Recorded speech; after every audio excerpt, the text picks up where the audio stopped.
Chronicles, chapter 9. And when the queen of Sheba heard the fame of Solomon, she came to prove Solomon with hard questions at Jerusalem, with a very great company, and camels that bear spices, and gold in abundance, and precious stones. And when she was come to Solomon, she communed with him of all that was in her heart. And Solomon told her all her questions, and there was nothing hid from Solomon which he told her not. And when the queen of Sheba had seen the wisdom of Solomon, and the house that he built, and the meat of his table, and the sitting of his servants, and the attendance of his ministers and their apparel, his cupbearers also and their apparel, and his ascent by which he went up into the house of the Lord, there was no more spirit in her. And she said to the king, It was a true report which I heard in mine own land of thine acts, and of thy wisdom. Howbeit, I believed not their words until I came, and mine eyes had seen it. And behold, the one half of the greatness of thy wisdom was not told me, for thou exceedest the fame that I heard. Happy are thy men, and happy are these thy servants, which stand continually before thee, and hear thy wisdom. Blessed be the Lord thy God, which delighted in thee, to set thee on his throne, to be king for the Lord thy God. Because thy God loved Israel, to establish them forever, therefore made he thee king over them, to do judgment and justice.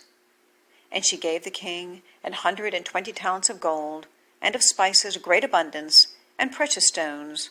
Neither was there any such spice as the queen of Sheba gave King Solomon. And the servants also of Huram, and the servants of Solomon, which brought gold from Ophir, brought algum trees and precious stones. And the king made of the algum trees terraces to the house of the Lord, and to the king's palace, and harps and psalteries for singers. And there were none such seen before in the land of Judah.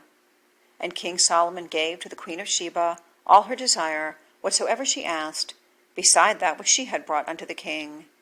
So she turned and went away to her own land, she and her servants.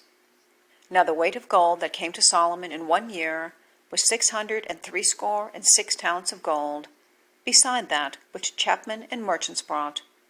And all the kings of Arabia and governors of the country brought gold and silver to Solomon. And King Solomon made 200 targets of beaten gold. 600 shekels of beaten gold went to one target. And 300 shields made he of beaten gold. 300 shekels of gold went to one shield. And the king put them in the house of the forest of Lebanon. Moreover, the king made a great throne of ivory, and overlaid it with pure gold. And there were 6 steps to the throne, with a footstool of gold, which were fastened to the throne, and stays on each side of the sitting place, and 2 lions standing by the stays. And 12 lions stood there on the one side and on the other upon the 6 steps. There was not the like made in any kingdom. And all the drinking vessels of King Solomon were of gold, and all the vessels of the house of the forest of Lebanon were of pure gold. None were of silver. It was not anything accounted of in the days of Solomon. For the king's ships went to Tarshish with the servants of Hiram. Every 3 years once came the ships of Tarshish, bringing gold and silver, ivory and apes and peacocks.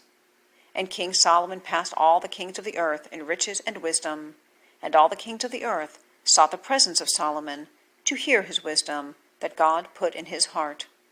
And they brought every man his present, vessels of silver and vessels of gold, and raiment, harness and spices, horses and mules, a rate year by year. And Solomon had 4,000 stalls for horses and chariots, and 12,000 horsemen, whom he bestowed in the chariot cities, and with the king at Jerusalem. And he reigned over all the kings from the river even unto the land of the Philistines, and to the border of Egypt. And the king made silver in Jerusalem as stones, and cedar trees made he as the sycamore trees that are in the low plains in abundance.